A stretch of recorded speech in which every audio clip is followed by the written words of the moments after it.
Captain Jake Morrison stood in the center of the massive chamber, his hands clasped behind his back as he tried to maintain his composure. The Galactic Council chamber was enormous, with curved walls that stretched up into darkness above. Hundreds of alien beings sat in tiered seats that formed a perfect circle around the central platform where Jake stood with his small team of humans. Dr. Lisa Carter stood to his right, her diplomatic uniform crisp and professional despite the long journey to reach this place.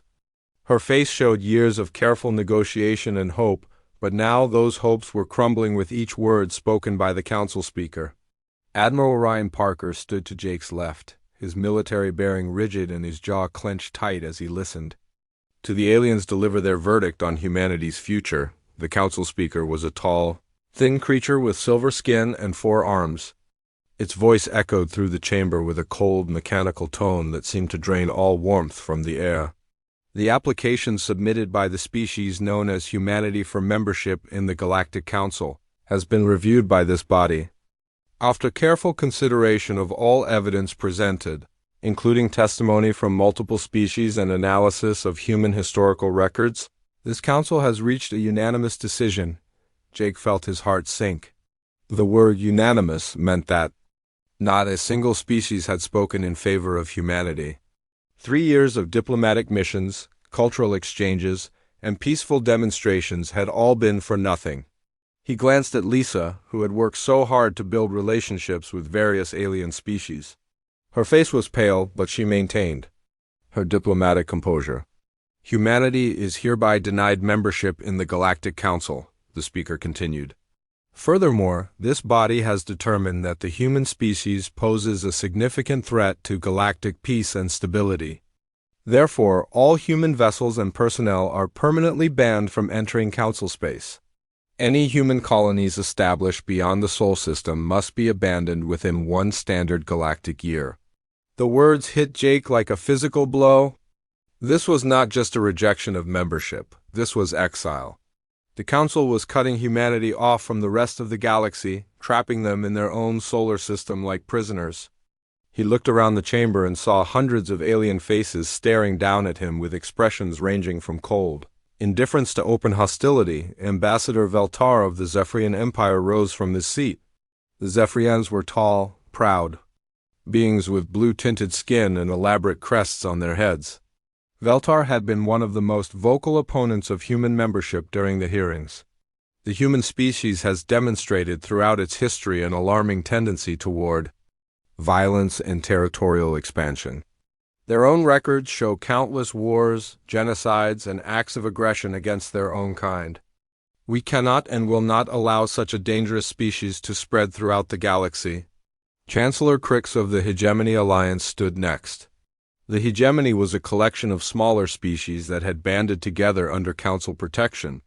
Crix was a short, stocky being with gray skin and multiple eyes. The humans have shown time and again that they cannot be trusted to resolve conflicts peacefully. Their very presence in this galaxy would destabilize the peace we have worked so hard to maintain. Jake wanted to speak, to defend his species. But the council had made it clear that this was not a trial where humanity could present its case. This was a sentencing. He thought about the billions of people back on Earth who had placed their hopes in this mission. He thought about the human colonies that had been established in recent decades, the families who had built new lives on distant worlds, all of whom would now be forced to abandon everything they had worked for. Dr. Lisa Carter stepped forward. Slightly, "If I may address the council," she said, her voice steady despite the circumstances. "Humanity has come here in peace. We have offered our knowledge, our resources, and our friendship to the galactic community. We have never threatened any species or sought to expand through conquest.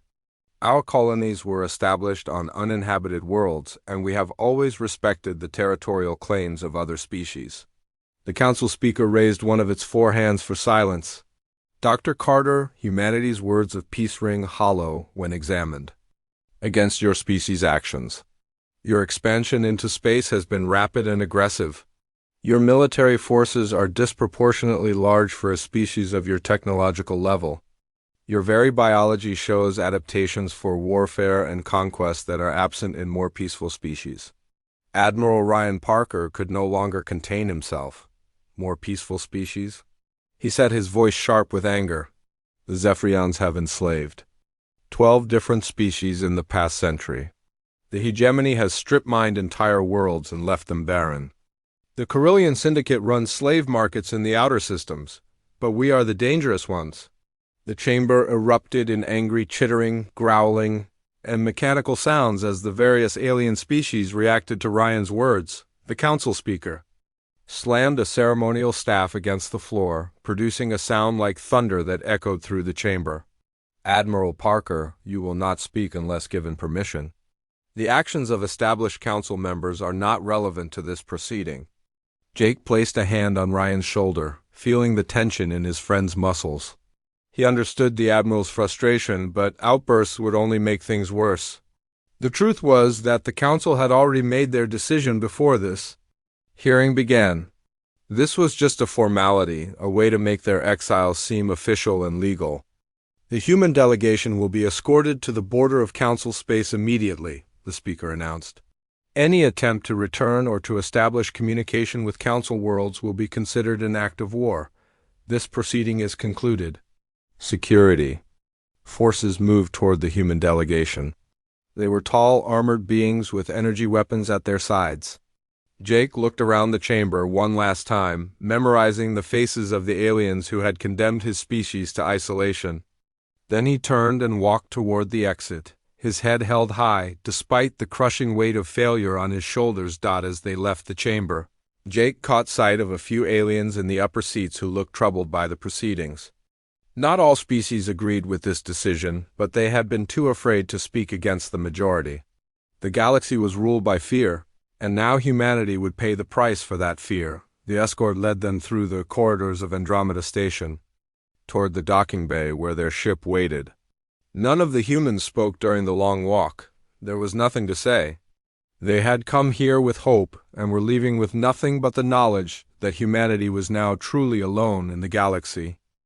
The emergency session of the United Earth government was unlike anything President Helen Brooks had ever witnessed in her 20 years of political service. The massive assembly hall in Geneva was packed with representatives from every nation. On Earth, their faces showing a mixture of shock, anger, and determination. The news of humanity's exile from the Galactic Council had spread across the planet within hours, triggering protests in some cities and calls for military action in others. Captain Jake Morrison stood at the main podium, still wearing his diplomatic uniform from the failed mission to Andromeda Station. His voice carried clearly through the hall as he delivered his report to the assembled leaders.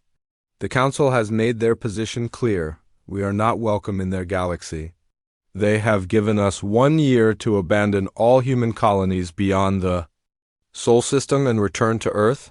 Any attempt to expand beyond our solar system will be considered an act of war. Dr. Lisa Carter sat at the witness table, her hands folded in her lap as she watched the reactions of the world leaders. She had spent 3 years building relationships with alien diplomats, learning their languages and customs, all in the hope of bringing humanity into the galactic community. Now all that work seemed meaningless.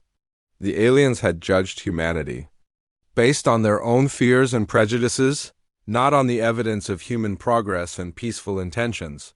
Admiral Ryan Parker stepped forward when Jake finished his report. The Council's fleet is massive, he said, his voice grim.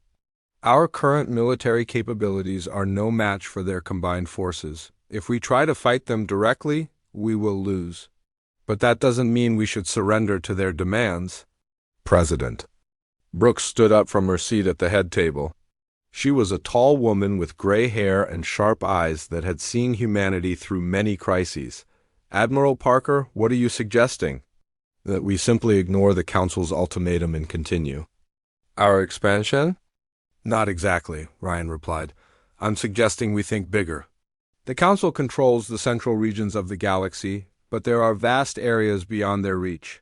The outer spiral arms, the rim territories, the spaces between galaxies that they consider too dangerous or worthless to claim. If they won't let us join their empire, then we build our own. The hall erupted in murmurs and excited conversations. Some representatives looked skeptical, others appeared intrigued by the bold proposal. Jake stepped forward again, his voice cutting through the noise. "The Admiral is right. We've been thinking too small. We came to the Council as supplicants, asking for permission to exist in their galaxy. But this galaxy doesn't belong to them. There are millions of star systems out there that no alien foot has ever touched." Dr. Alex Turner rose from his seat in the scientific advisory section. He was a thin man with wild hair and intense eyes, one of Earth's leading experts on xenobiology. "If I may address the Assembly," he said, his voice carrying an excitement that made everyone listen. "During my time studying council species, I made some remarkable discoveries about human biology. We are fundamentally different from most alien species in ways that could give us tremendous advantages." Turner moved to the main display screen and activated a holographic projection showing human and alien genetic structures. Most alien species evolved on stable worlds with consistent climates and environments. Their biology is highly specialized for specific conditions. Humans, on the other hand, evolved on Earth during periods of dramatic climate change and environmental instability. We are adaptation specialists. The display showed comparative data between humans and various alien species. A Zephyrian can only survive comfortably within a narrow temperature range and requires specific atmospheric conditions. A hegemony member needs particular mineral supplements that exist only on certain types of worlds. But humans can adapt to almost any environment, given time and basic resources. We can survive on worlds that would kill most alien species. President Brooks leaned forward, her interest clearly piqued. "Dr. Turner, are you saying that humans can colonize worlds that the Council considers uninhabitable?" "Exactly," Turner replied. "The Council has written off entire regions of the galaxy as worthless because their member species cannot survive there. But humans can. We can establish colonies on high-gravity worlds, low-oxygen planets, extreme temperature environments, and worlds with unusual radiation levels, places the Council will never want to claim." Engineer Kate Williams stood up from the industrial advisory section. She was a practical woman who had designed many of Earth's current space habitats and mining stations. "The infrastructure requirements would be enormous," she said. "We would need to build generation ships, mobile construction platforms, and completely self-sufficient colony systems. The scale of this undertaking would require the combined resources of every nation on Earth, and we will provide them," declared Chancellor Martinez of the South American Federation. "My people have already begun organizing volunteer brigades for colony construction. If the Council wants to exile us, then we will show them what human determination can accomplish." General Sam Davis of the North American Military Alliance stepped forward. "The Colonial Defense Force is already recruiting volunteers for deep space assignments. We have over 2 million applications in the first week alone. Humans are ready to take on this challenge." Dr. Lisa Carter finally spoke, her voice thoughtful and measured. "There's something else we should consider. During my time at the Council, I made contact with several alien species who are not happy with the current system. Refugee populations, exile groups, and smaller species who have been marginalized by the major powers. If we establish our own territories, we could offer them something the Council never has: true equality and partnership." Jake nodded approvingly. Dr. Carter raises an important point. "We don't have to build this empire alone. There are others out there who have been cast aside by the Council, just as we have been. If we can unite them under a common cause, we become much stronger." The debate continued for hours, but the momentum was clearly building toward action. Representatives stood to pledge their nation's support for what was becoming known as the New Frontier Initiative. Resources were allocated, construction schedules were established, and recruitment centers were designated in every major city.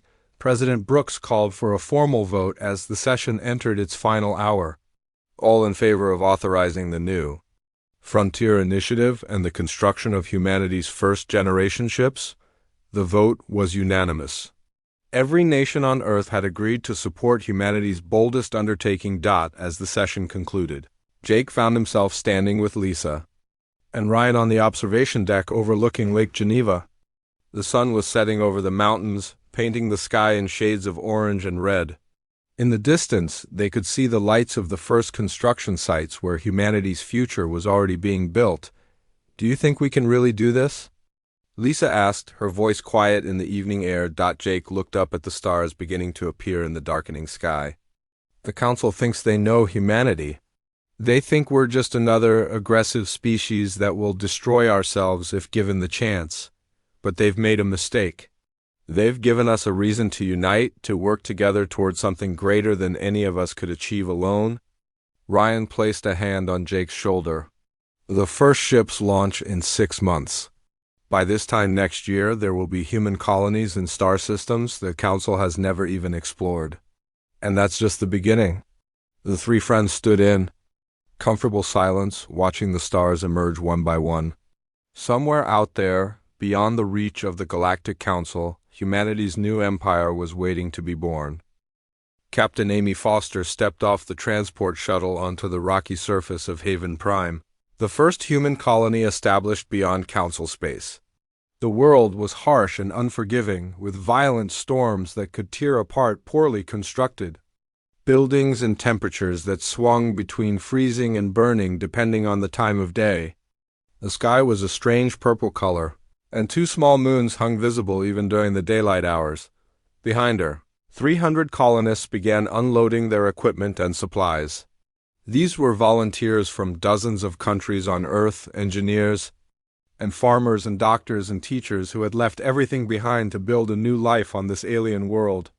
They had traveled for 8 months in cramped generation ships to reach this place that the Galactic Council had marked as uninhabitable and worthless. Dr. Matt Jackson knelt beside a rocky outcropping and ran his scanner over the mineral formations. His readings made him smile with excitement. "Amy, you need to see this," he called out. "These aren't just ordinary rocks. The mineral content here is incredible. There are elements in these formations that would be worth a fortune back on Earth." Amy walked over to examine the scanner readings. She had been chosen to lead this colony because of her experience with hostile environments, having spent 5 years managing mining operations on Mars, but even she was surprised by what the scanner showed. "These readings can't be right," she said. "According to this, there are rare Earth elements here that are almost impossible to find in Council space." "The readings are correct," Matt replied. "The Council species marked these worlds as worthless because they can't survive in these conditions long enough to properly survey them, but we can. We're finding resources that they never even knew existed." The colonists worked quickly to establish their base camp before the next storm cycle began. Prefabricated shelters were assembled with practiced efficiency, and the main power generator was brought online within hours of landing. Amy watched her people work with pride. Each of them had volunteered for this dangerous mission, knowing they might never see Earth again. Ben Rodriguez emerged from the communications shelter with good news. "We've established contact with the other colony sites," he reported. "Liberty Station is operational, and New Colorado is ahead of schedule on their mining operations. The supply ships are running regular routes between all our settlements." Amy nodded with satisfaction. The New Frontier Initiative had established 12 colonies in the first wave, each chosen for different strategic advantages. Some were mining, worlds rich in rare elements; others were agricultural planets that could feed the growing human population. And a few were positioned as strategic outposts to monitor Council movements. 3 days later, Amy was inspecting the new mining equipment when her communications officer ran up with an urgent message. "Captain, we're receiving a transmission from an unknown source. It's not human, but it's not from the Council either." Amy followed him back to the communications shelter where the message was being decoded. The transmission was in a language that Earth's computers didn't recognize, but the mathematical patterns suggested it was a peaceful contact attempt. Amy made a decision that would change everything. "Send a response," she ordered. "Use the universal mathematical greeting sequence that Dr. Carter developed." The response came back within an hour, this time with crude translations into basic English. The message was from something called the Nomad Fleets, a collection of refugee ships from various alien species who had been cast out by the Galactic Council. They had been monitoring human transmissions and were curious about these newcomers who seemed to be thriving in the dangerous regions beyond. Council Space. Captain Zara Chun arrived at Haven Prime 2 weeks later in a ship that was clearly built by multiple species working together. She was actually an alien being who had adopted a human name, her original designation being unpronounceable by human tongues. Her species had been exiled from Council Space 50 years ago for refusing to surrender their independence to the larger powers. "Your people are remarkable," Zara told Amy as they walked through the rapidly growing human settlement. "We have been watching your expansion with great interest. Most species who are exiled by the Council simply fade away or are destroyed by the harsh conditions out here. But you are not just surviving, you are thriving." Amy showed Zara the mining operations that were already producing valuable resources. "The Council thinks these worlds are worthless because they can't imagine anyone wanting to live here. But we've learned that home is what you make it. Our people are building something new here, something that belongs to us." Zara's ship carried representatives from 6 different alien species, all refugees from Council persecution. They had formed a loose alliance for mutual protection and resource sharing, moving from system to system in search of worlds they could call home. But they had never found anywhere they could establish permanent settlements. "We would like to propose a partnership," Zara said during a formal meeting with Amy and her senior staff. "Our fleets have knowledge of star systems, trade routes, and alien technologies that could benefit your colonies. In exchange, we would like permission to establish permanent settlements in some of your territories." Dr. Matt Jackson leaned forward with interest. "What kind of knowledge are we talking about?" Zara activated a holographic display showing star charts that extended far beyond human exploration. "We know of worlds rich in resources that the Council has never discovered. We have maps of safe passage routes through dangerous regions. And we have technologies that could help your people adapt to even more extreme environments." Amy studied the star charts carefully. The Nomad Fleets had been exploring the galactic rim for decades, accumulating knowledge that would take humanity centuries to gather on its own. But more importantly, they represented something that the Council had never offered: true partnership between equals. "What would you need from us?" Amy asked. "Protection," Zara replied simply. "The Council still hunts us, sending their forces to destroy our ships whenever they find us. Your colonies are becoming strong enough to defend themselves. If we could establish permanent bases in your territory, we would finally have a chance to build something lasting." The negotiations continued for days, but Amy already knew what her answer would be. The Nomad Fleets represented the first step towards something larger than human colonies. They were the beginning of a true alternative to the Council's empire, an alliance based on mutual respect rather than domination. 3 months later, Haven Prime had become the unofficial capital of the growing human-alien alliance. The colony now housed not just human settlers but also refugee families from a dozen different species. Children who had never known a permanent home were attending school alongside human kids, and alien engineers were working with human scientists to develop new technologies. Amy stood on the observation deck of the colony's main building, watching the mixed population go about their daily lives. Human farmers were teaching alien refugees how to cultivate earth crops in the alien soil, while refugee engineers were helping humans adapt Council technology for their own use. It was exactly the kind of cooperation that the Council claimed was impossible. Ben Rodriguez joined her on the observation deck with the latest reports from the other colonies. "The integration is going better than anyone expected," he said. "The refugee populations are contributing more than they're taking. Their knowledge of galactic trade routes has increased our resource efficiency by 40%. Amy smiled as she watched a group of human and alien children playing together in the colony's central plaza. "The Council was right about one thing," she said. "Humanity is changing the galaxy, but not in the way they expected." The communication system chimed with an incoming message from Earth. President Brooks appeared on the screen with news that would accelerate everything they had started. The second wave of colony ships is launching ahead of schedule. We're sending 50,000 more colonists and enough supplies to establish 20 new settlements. The galaxy is about to discover what humanity can really accomplish when we set our minds to it. Ambassador Veltar paced back and forth across the polished floor of his private chambers aboard the Zephyrian flagship. The reports scattered across his desk painted a picture that filled him with rage and disbelief. The humans were not just surviving in the harsh regions beyond Council space, they were thriving. Their colonies were growing stronger each month, and worse yet, they were attracting other species to join them. "This is impossible," Veltar muttered to himself as he studied the intelligence reports. "The Outer Rim worlds are supposed to be death traps. No civilized species should be able to establish permanent settlements there."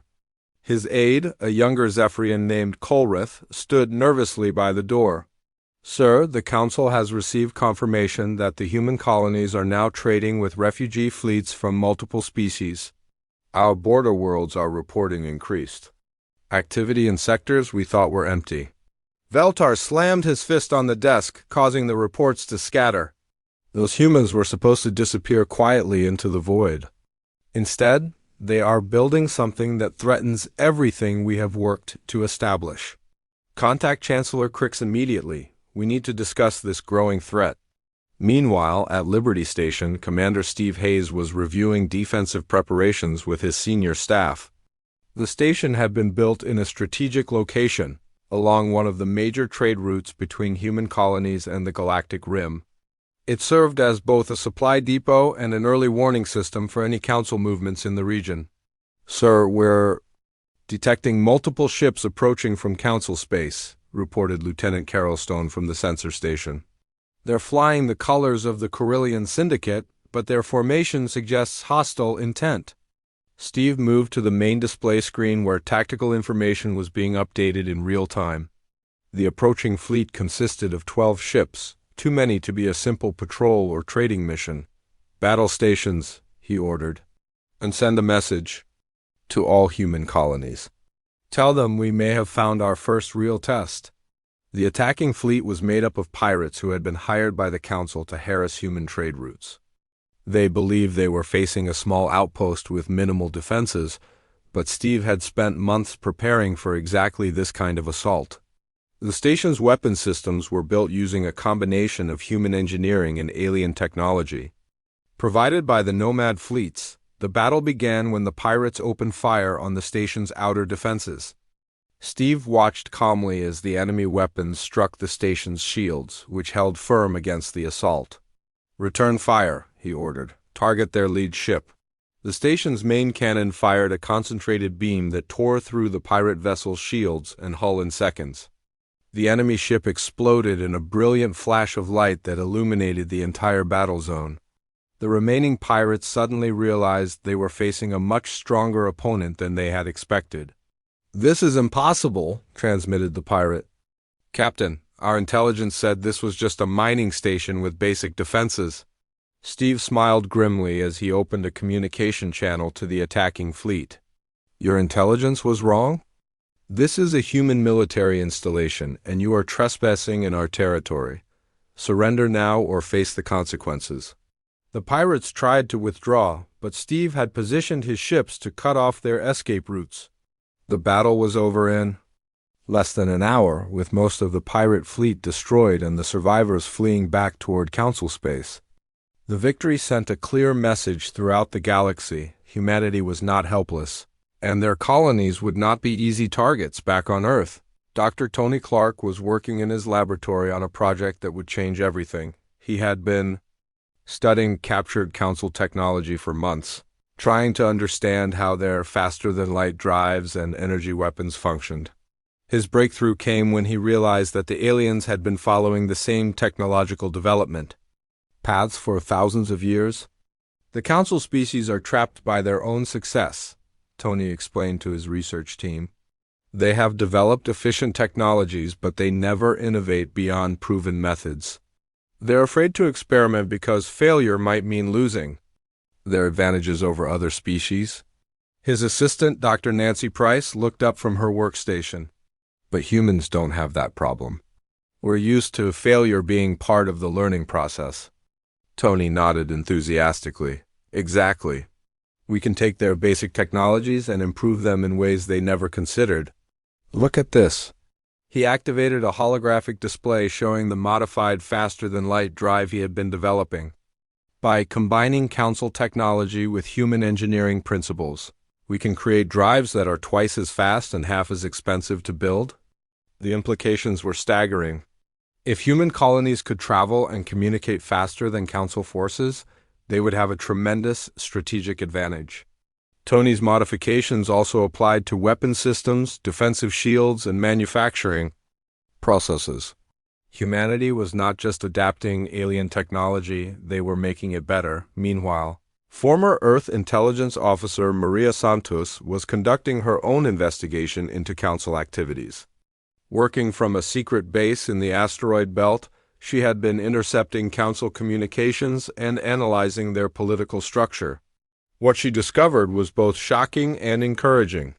The Council is not as united as they pretend to. Maria reported to Admiral Ryan Parker during a secure transmission. There are deep divisions between the major species, and many of the smaller members are growing tired of being dominated by the Zephyrians and their allies. Ryan leaned forward with interest. What kind of divisions? Economic, territorial, and ideological, Maria replied. The Zephyrians control most of the profitable trade routes, but other species are starting to resent their monopoly. The Hegemony Alliance is facing internal rebellions from member worlds that want more autonomy. And there are at least 6 species that have been secretly communicating with human colonies. The intelligence painted a picture of a galactic empire. That was much more fragile than it appeared. The Council's power depended on keeping its member species divided and dependent on the central authority. But humanity's success was inspiring other species to question why they needed Council protection at all. Dr. Lisa Carter, now serving as Secretary of Colonial Affairs, was coordinating with these potential allies. Her diplomatic skills were proving invaluable as she navigated the complex web of galactic politics. We're not trying to destroy the Council, she explained to a secret meeting of alien representatives. We're offering an alternative. A system where species can govern themselves while still cooperating for mutual benefit. The message was appealing to species that had been marginalized by the Council's hierarchical system. Several small alien civilizations had already begun trading with human colonies, and rumors suggested that larger species were considering joining the growing alliance. As reports of human success spread throughout the galaxy, the Council's leadership became increasingly desperate. They had expected humanity to either submit to their authority or destroy themselves in the harsh conditions beyond Council space. Instead, the humans were building something that challenged the very foundation of galactic civilization. Chancellor Crix called an emergency session of the Council's inner circle. The human problem is spreading, he announced to the assembled leaders. If we don't act soon, their influence will inspire rebellions throughout our territory. We need to consider military action before it's too late. Ambassador Veltar stood to address the gathering. I propose we launch a preemptive strike against the human colonies. We tell the galaxy that we're conducting a police action to maintain peace and stability. Once the humans are eliminated, the other species will fall back into line. The decision was made in secret, away from the General Council Assembly. The major powers agreed to launch what they called a containment operation against the human colonies. They would use overwhelming force to destroy the human settlements and scatter their alien allies back to the refugee fleets. But they had underestimated both human determination and the intelligence network that Maria Santos had built. Within hours of the secret meeting, human colonies were receiving warnings about the coming attack. The galaxy was about to witness the first real test of humanity's new empire, and the outcome would determine the future of galactic civilization. Admiral Ryan Parker stood on the bridge of the flagship New Horizon, watching the tactical display that showed the approaching Council fleet. The enemy force was massive, over 300 ships including battle cruisers, destroyers, and troop transports.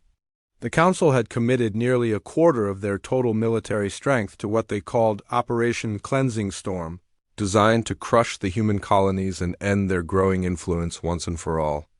"Sir, we're receiving evacuation reports from the outer colonies," reported Communications Officer Pete Williams. 17 settlements have been successfully evacuated, but New Colorado and Haven Prime are refusing to abandon their positions. Ryan nodded grimly.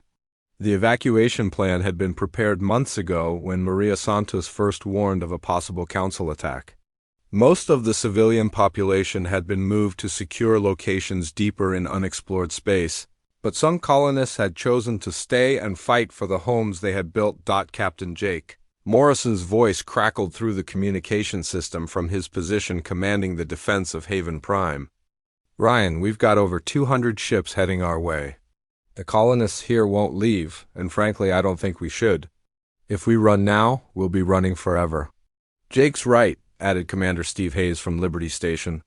"We've got refugee fleets from 12 different species asking to join the fight. They're tired of being hunted by the Council. This is their chance to make a stand." The human fleet was outnumbered 10 to 1, but Ryan had advantages that the Council didn't know about. Dr. Tony Clark's technological improvements had given human ships faster engines and more powerful weapons. The alliance with the Nomad fleets provided additional ships and crews with valuable combat experience.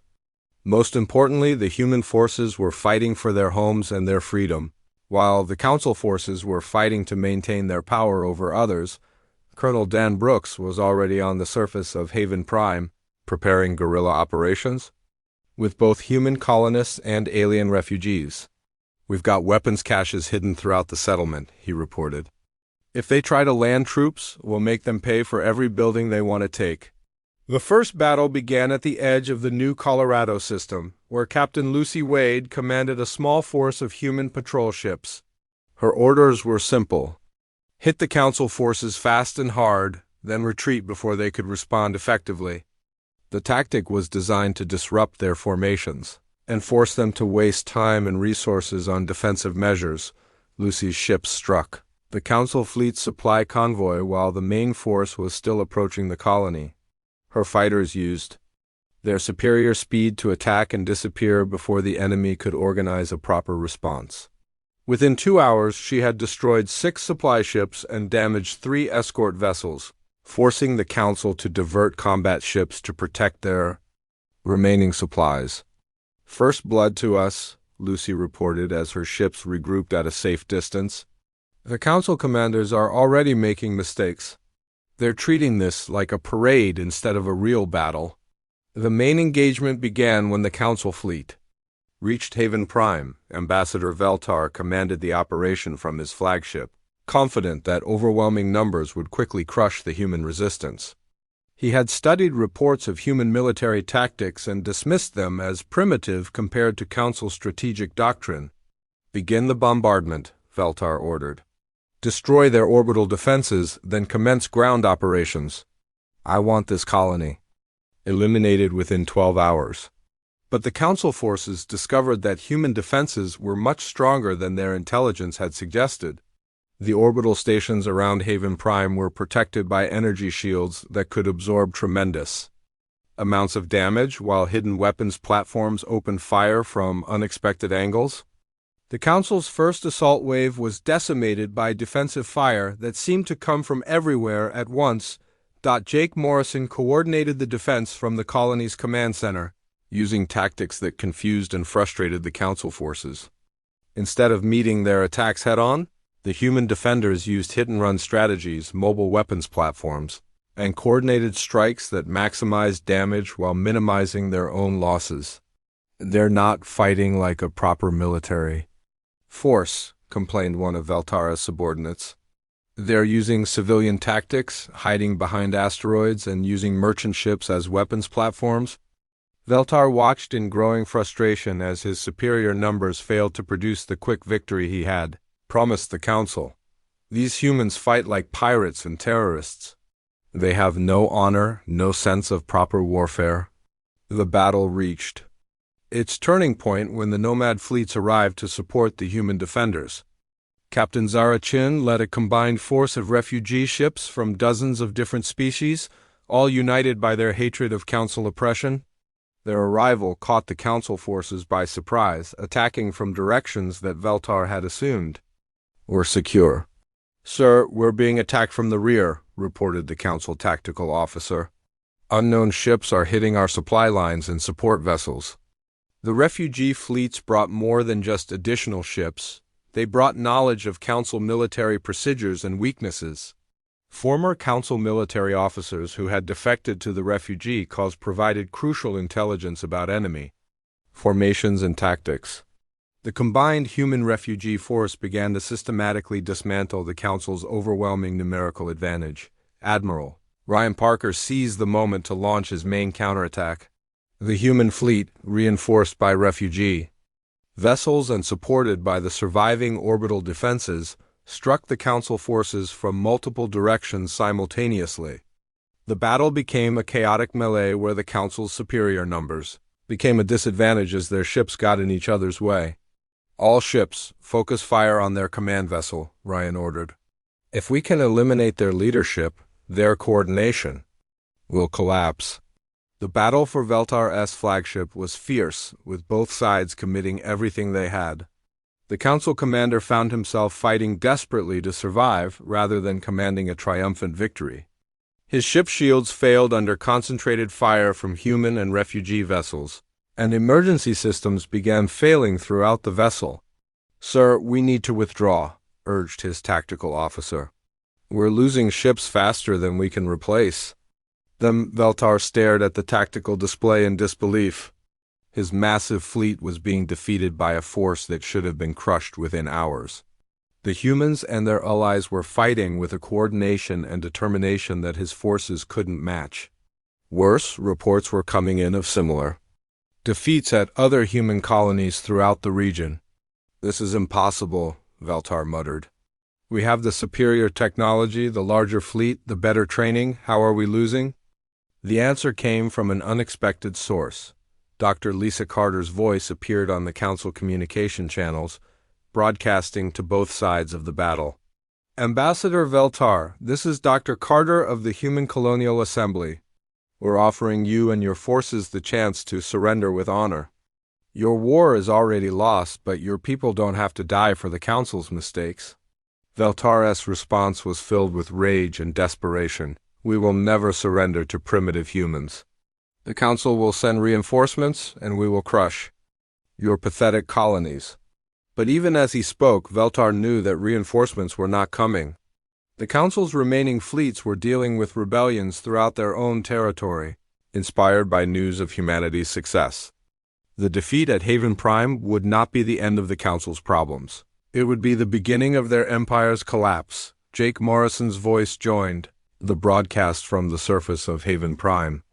"The choice is yours, Veltar. You can continue this pointless battle and watch more of your people die, or you can accept that the galaxy is changing. The age of Council dominance is over." The Battle of Haven Prime ended with the Council fleet in full retreat, leaving behind nearly half their ships either destroyed or captured. The victory sent shockwaves throughout the galaxy, proving that the Council's military might was not invincible. More importantly, it demonstrated that species could unite against oppression and win. The news of the Council's defeat at Haven Prime spread across the galaxy faster than anyone had expected. Within days of the battle, reports began flooding in from dozens of star systems about uprisings against Council authority. Species that had been suppressed for centuries suddenly found the courage to demand their freedom. Inspired by humanity's victory against impossible odds, Fleet Admiral Jake Morrison stood in the command center of New Geneva, the capital world of the human commonwealth that had been established on a planet once considered uninhabitable by Council standards. The world now hosted the most diverse population in known galactic history, with humans and aliens from over 200 different species living and working together as equals. "Sir, we're receiving surrender requests from 17 Council fleet." Commanders, reported Captain Amy Foster, who had been promoted to head of Commonwealth Naval Operations. They're asking for terms and offering to turn over their ships and crews to our forces. Jake studied the reports with a mixture of satisfaction and concern. The Commonwealth had grown from a handful of desperate colonies to a major galactic power in just 5 years, but with that growth came enormous responsibilities. What's the status of the former council territories? Dr. Lisa Carter, now serving as Secretary of Galactic Affairs, joined the briefing with the latest intelligence reports. The Council's central authority has completely collapsed.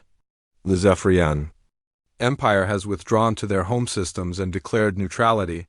The Hegemony Alliance has split into 3 separate factions, 2 of which are asking to join the Commonwealth. Chancellor Crix was overthrown by his own military commanders last week. The transformation had been more rapid and complete than anyone had dared to hope.